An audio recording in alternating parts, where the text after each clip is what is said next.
mengiyakan hidup. Hidup ini memang penderitaan. Tapi jangan ditolak. Iyakan hidupmu. Apapun situasi yang menyakitkanmu, iyakan. Terima dulu.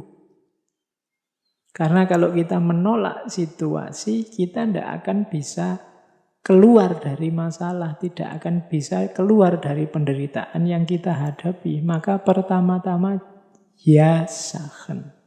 Mengiyakan hidup. Situasi kita hari ini yang serba rumit, serba tidak jelas gara-gara corona, kita sebut saja memang sedang rumit dan sedang tidak jelas. Itu namanya mengiyakan. Jangan melarikan diri, jangan menganggap tidak ada masalah. Ada masalah, ya diterima, kita memang sedang bermasalah. Karena kalau mengiyakan saja belum, ya kita tidak akan ngerti ada masalah, apalagi mencari jalan keluar dari masalah. Jadi tipsnya Nietzsche selanjutnya, iyakan dulu masalahmu. Nah, baru kalau sudah diiyakan, sekarang keinginanmu apa? Kalau menurutmu ini menyakitkan, membuatmu menderita, keinginanmu apa? Disitulah nanti Nietzsche punya will to power konsepnya.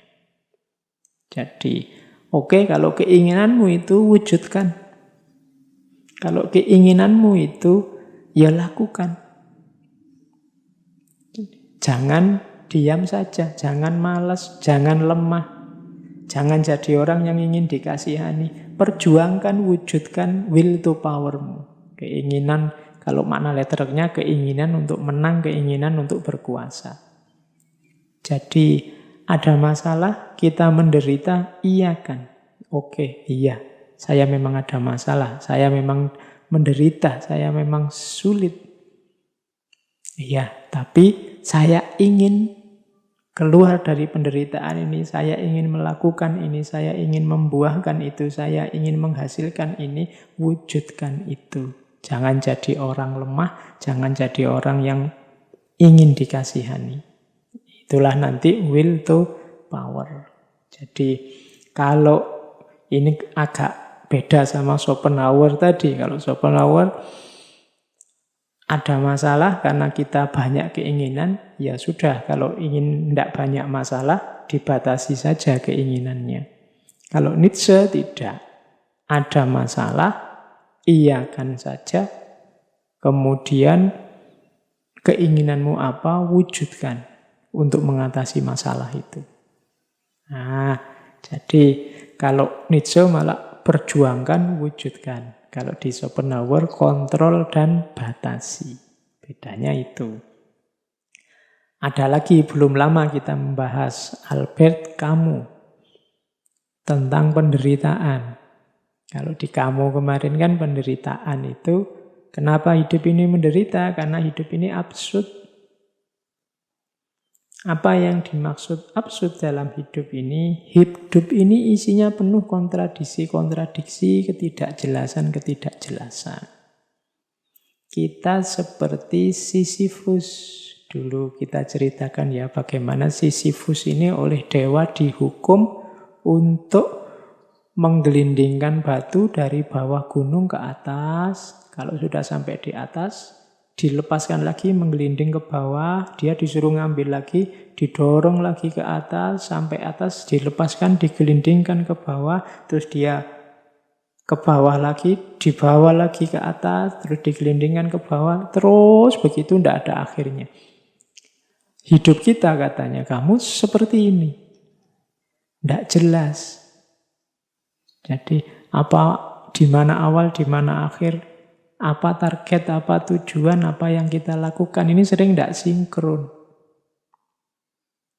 Jadi hidup ini absurd. Ideal-ideal yang ada di kepala kita sering tidak nyambung dengan kenyataan hidup yang kita hadapi sehari-hari.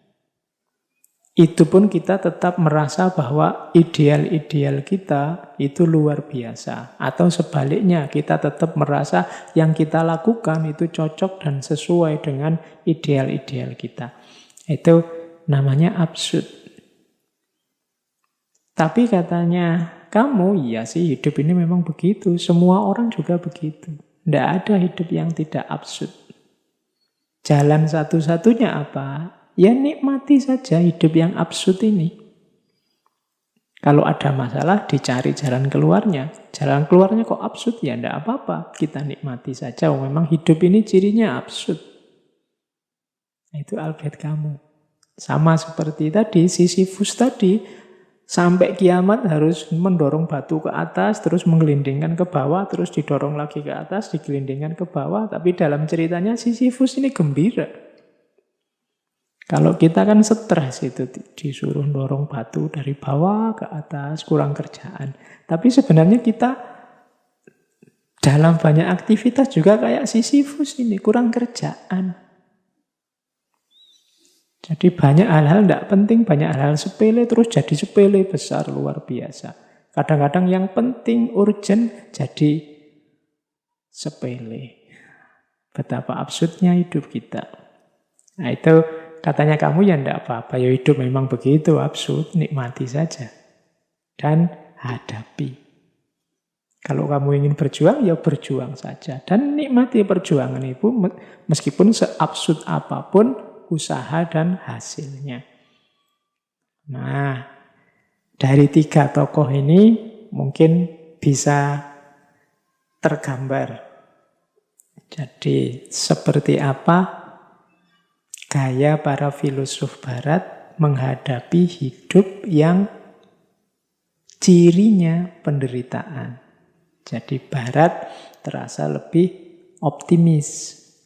Penderitaan diposisikan sebagai tantangan yang harus ditaklukkan. Itu perspektif barat. Kita lanjutkan. Perspektif para filosof timur. Ini para filosof timur ini dulu kita belajar Taoisme, Konfusianisme, dan lain-lain. Kalau menurut para filosof timur secara umum,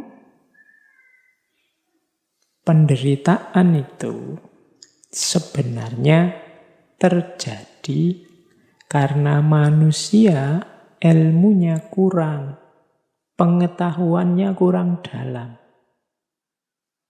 Jadi penderitaan itu lahir karena salah memahami hidup.